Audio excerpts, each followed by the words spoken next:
Irabatsika rehetra tompoko ary manasantsika hanaraka ny vaovao-tsary ny televiziona malagasy.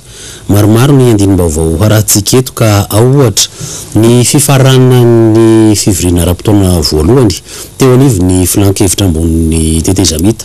Toy izany koa ny fifarana ny fivoriana ara-potoana voalohany teo anivo ny kongresin'ny tetezamita ary hitantsika eto koa ny fifanatrehan'ireo parlementaire sy ny mpikambana ao amin'ny gouvernemanta. Ao koa ny mikasika ny senisy ny fanomanana ny fifidianana, ny mombamomba ny listy ny fifidianana hoe hatraiza amin'izao fotoana, ny fahavononan'ny listy fifidianana ho an'eto Antananarivo renivohitra moa izany sy ny eto amin'ny manodidina no hitantsika androany. Ary eo koa ny farafananana sy fanomezam-boninahitra farany ary fanomezana mari-boninahitra avy amin'ny fitondrana tetezamita Andramatoa Gisèle Rabesahala izay vao avy nandao an'izao tontolo izao.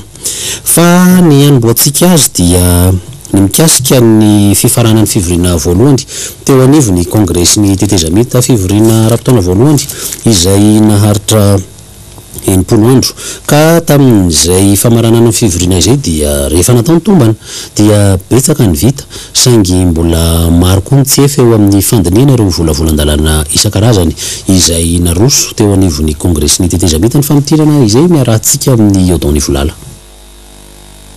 Raha folo ireo volavolan-dalàna no doniana teo anivon'ny kongresin'ny tetezamita dia nahatratra 970 ireo nasiana mpanitsina. Songadinina amin'ireo ary ny tena nametraka adihevitra tao anatin'izany. Tsara ndraika ny loatra fa ilaina teny ilaina malaky ny anaovana ny fidiarana koa amin'ny fomba ofisialy miaraka amin'ny fifiany fahafahako ny elazana fa lany ny volavolan-dalàna fehizoro ny fifidiarana ny volavolan-dalàna manolo ny fandaninan-draharaha ny fampandehanan-draharaha ary ny anjara raha vao miarakelena maletena momba fifidiarana na siny ny volavolan-dalàna ny feny fifidiarana sombaram-bahoaka ny volavolan-dalàna mikasika ny fitsarana manokana momba ny fifidiarana ny lalàna ny feny fifidiarana ny filohan'ny repoblika voalohany ao amin'ny repoblika faefatra.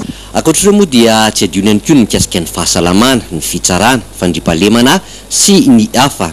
Mikasika ny tondrosa dia nambaran'ny filohan'ny kongresin'ny tetezamita fa manaja fendro ny any fotony takin'ny firenenan'ny kambana izy iny ary tsy tokony hobahana na ho izy niezaka ivoahana amin'ny krizy miankina amintsika samy malagasy ihany io. Ny 3 oktobra ho avy izao indray moa ny fivoriana manaraka andaniana ny lalàna mifehy ny fandaniam-bola-panjakana.